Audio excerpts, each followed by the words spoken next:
Man, Tom Buchanan, he has a sort of childlike brutality way about him. Almost like he can't help but smash everything that's close to him. He completely ruined Daisy's night at my last party.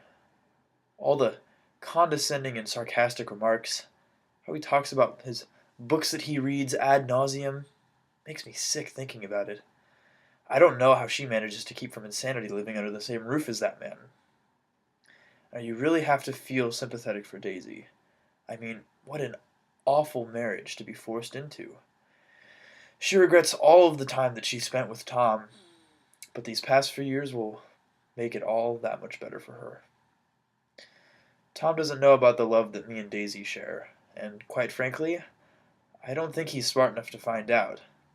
That is, until Daisy does break things off with him. I really have to hand it to Nick Carraway. I mean, he's the main reason I was able to reconnect with Daisy after all these years. The funny thing about Nick is that, he never asks for anything in return. And that worries me, just because we live on this East Coast.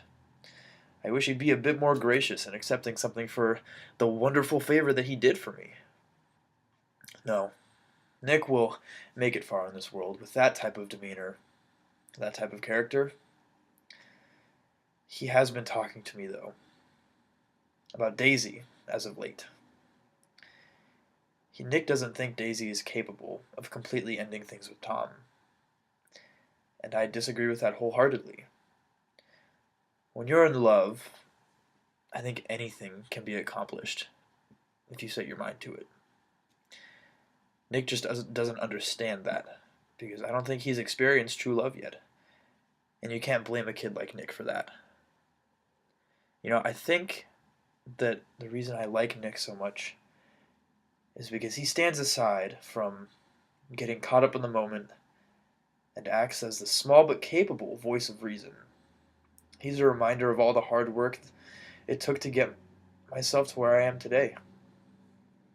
No, I think it will all work out for Daisy and I. Daisy just needs to tell Tom at the right moment, when everything is set in motion for us to start our lives together. Until that moment, though, I'll continue putting on a happy face in front of that beast of a man. To think that him and Nick went to the same college, the same social club, and look how differently they've turned out. You have to wonder, too, if Daisy's been changed at all by Tom's domineering influence.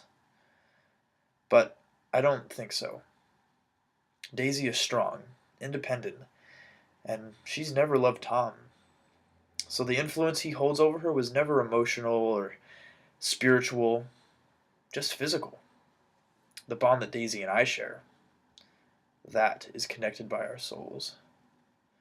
We were meant to be together, and the happiness I've experienced since coming to know her again is proof of our destinies.